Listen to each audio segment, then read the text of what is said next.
안녕하십니까. 반갑습니다. 오늘은 13차시 수업 시간입니다. 전 시간에 도면을 작성할 때 필요한 CAD 명령어를 배웠습니다. 그 명령어를 토대로 이번 시간에는 개념도를 작성해 보겠습니다. 자, 개념도는 원래 핸드프리로 작성하도록 되어 있습니다.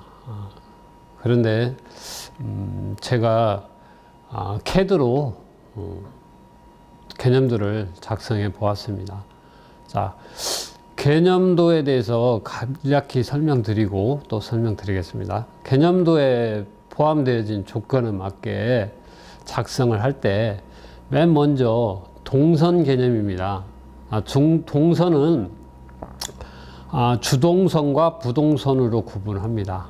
그 옆에 이제 또 공간과 공간을 연계하는 연계 동선도 표시를 하게 되어 있고요. 두 번째로 공간 개념입니다. 공간 개념은 우리가 말하는 운동 공간, 유의 공간, 중심 광장, 휴게 공간, 녹지 공간 이렇게 구분하는데요. 자, 오늘 제가 그린 도면은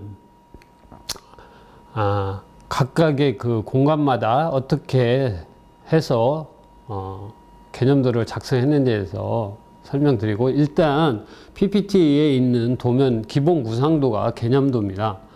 이제 학생들이 그린 개념도인데요. 주제는 이제 시간의 흐름에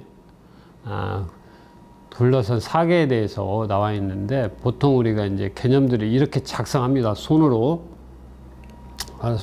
작성하고, 자격증 딸 때도 이제 우리는 기능사는 이런 걸 하지 않지만 산업기사나 기사는 이 개념들을 그려야 됩니다. 그래서 이 개념들을 일부 이렇게 보여주고, 이 그림 각각의 공간에 대한 설명도 다 들어가게 되어 있습니다. 그러면은 제가 이 개념도를 그린 개념도를 가지고 설명드리겠습니다. 자, 이제 제가 이제 CAD로 개념도를 작성한 도면에 대해서 설명을 드리겠습니다. 자, 우리가 이제 개념도를 작성을 할 때는 경계 부지를 선정하는데요. 저는 이제 50m, 가로 50, 세로 50m의 경계 그 공원 부지를 가지고 설명을 드리겠습니다. 자, 개념도에 첫 번째로 포함되어야 될 것은 이제 동선이겠죠. 자, 우리가 동선은 주동선과 부동선으로 구분을 했고요. 그 다음에 공간과 공간을 연계해주는 연계 동선을 표시를 했습니다. 도면을 보시면 이쪽 주출입구가 위와 아래가 있고요. 좌측, 우측에는 부출입구가 되어 있습니다. 그 다음에 공간과 공간이 있는 이 연계 동선이 이렇게 주어져 있습니다.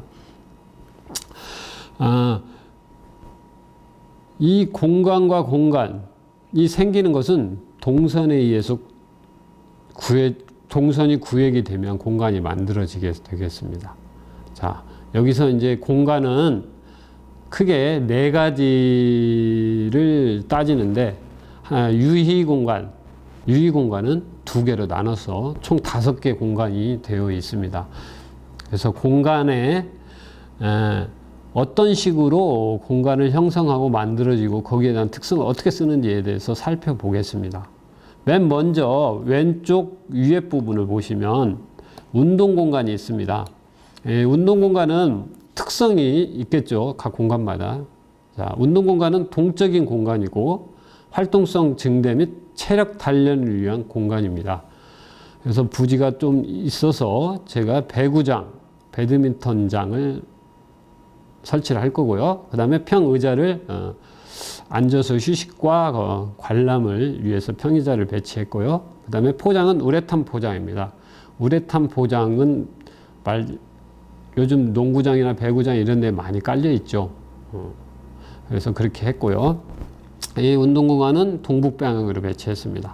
그 다음에 유의 공간이 나오죠. 유의 공간은 윤형 공간과 유아 공간으로 나눠졌습니다. 자, 여기 보면 윤형 공간은 어린 학생들이죠. 초등학교부터 중학교 1학년까지 놀 수 있는 공간, 좀 어른들도 놀 수 있는 공간이 될 수도 있겠죠. 그래서 유년 공간은 동남 방향, 유아 공간은 서남 방향으로 이렇게 배치하도록 하겠습니다. 자, 휴게 공간, 여기 보면 유년 유이 공간은 어린이를 위한 동적인 공간이고요. 그다음에 놀이시설, 신체 단련이 가능한 공간입니다. 그래서 미끄럼대, 그네, 시소 이런 것들을 배치를 할 것이고요. 그다음에 포장은 모래를 한다거나 그다음에 고무 매트 포장을 할 수 있습니다. 그리고 유이 밑에 내려오면 이제 유아 공간이 되겠죠. 자, 유아 공간은 자, 유아 잘못 쳤네요. 유아인데 휴아라고 쳐져 있네요. 유아의 활동을 위한 공간으로 안정성 확보를 위한 공간입니다. 그래서 미끄럼대, 그네, 시소, 자, 파고라, 평의자 이런 것들이 있습니다. 그 다음에 포장은 고무 매트 포장 또는 모래 포설. 어린 학생들은 모래를 가지고 또 장난을 하기 때문에 모래 포설 이런 것들로 배치를 하면 좋겠습니다. 그 다음에 여기 보면 이제 휴게 공간이 있죠. 휴게 공간은 정적인 공간으로 휴식을 위한 편안한 구조를 갖는 것이 보통입니다. 보통 이제 시설은 파고라, 그 다음에 더 앉아서 쉴 수 있는 휴식을 할 수 있는 평의자 또는 이제 공간이 좀 크면 수목보호대를 설치를 할 수 있습니다. 그 다음에 포장은 자연석, 판석 포장을 하면 됩니다. 자, 그러면 이 공간에 대한 것을 설명을 했고요. 그러면 이 공간과 동선이 구별되면 그 주변에 우리가 녹음식재나 요점식재, 완충식재, 유도식재, 차폐식재 이런 것들로 주로 녹지 공간을 말하겠죠. 녹지 공간에다가 수목을 식재하는 그런 식으로 표현을 했습니다. 보통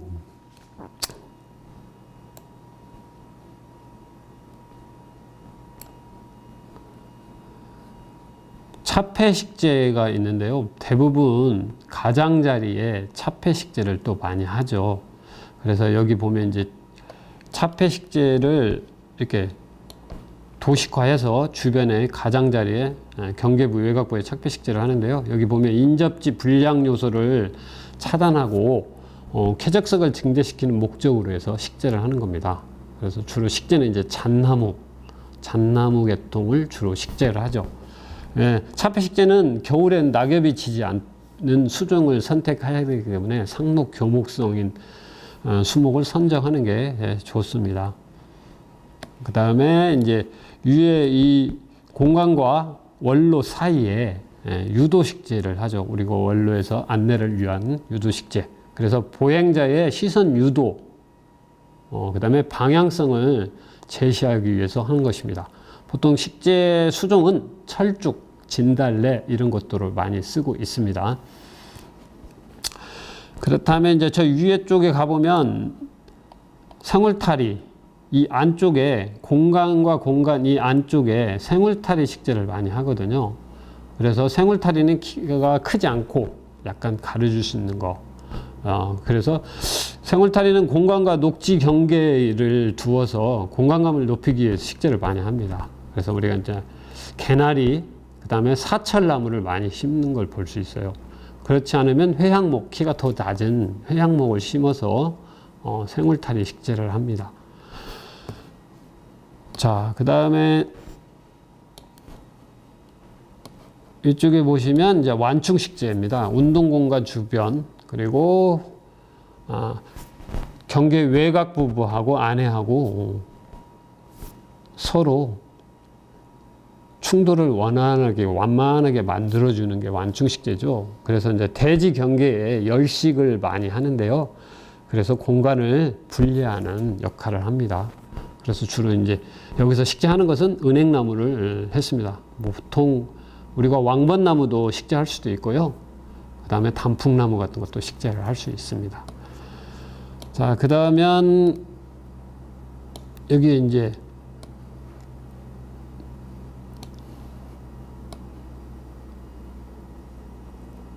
여기 요점 식재가 있죠.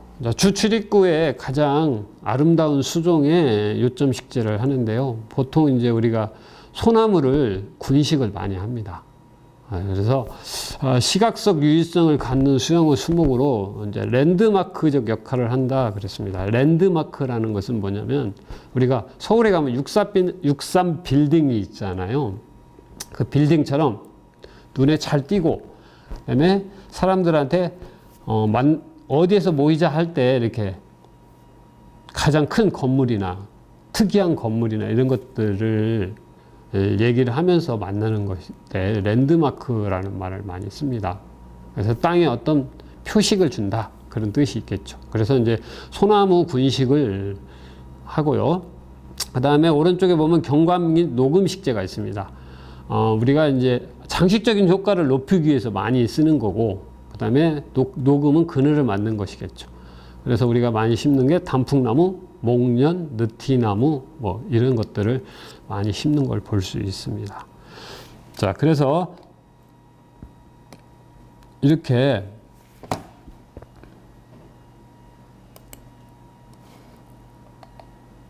자, 이것은 이제 보통 여기 이제 보시면 여기 맨 밑에 모형이 있고 배치 1, 2라는 게 있습니다. 캐드를 보면 모형은 주로 이제 설계를 많이 하는 것이고요.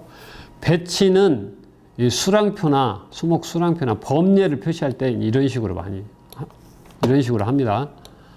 그래서 여기 보면은 각각의 기호를 소공원 조경계에서 설계 개념도입니다. 이게 그래서 기호 표시 그래서 공간 주동선이 어디고 부동선 연계동선 차폐식재 완충식재 유도 이렇게 쭉 해서 범례를 만들어서 집어넣고요. 그 다음에 여기 보시면 방위 표시가 있어야 되고 그 다음에 축척이 있어야 되고 이렇게 작성을 해서 제시를 해야 됩니다. 자, 지금까지 소공원 개념도를 작성해 보았습니다. 공간별 특징을 제시하고 식재 방법은 완충식재, 녹음식재, 요점식재, 유도식재, 차폐식재를 했고요. 주출입구와 부출입구 및 연계동선으로 각 공간의 흐름을 원활하게 해보았습니다. 동선은 맨 먼저 정하면 공간이 만들어지고 그 주변에 식재 개념을 넣으면 됩니다. 학생 여러분들도 연필로 개략적인 개념들을 작성해 보십시오. 이 개념도가 평면도와 단면도를 그리는데 가장 중요한 요소입니다. 다음 시간에는 이 개념도를 기본으로 평면도를 그려보도록 하고 그 평면도에 대해서 자세히 설명드리고 평면도 그릴 때 기본적으로 수목은 어떻게 하고 이런 것들에 대해서 다시 설명드리겠습니다. 감사합니다.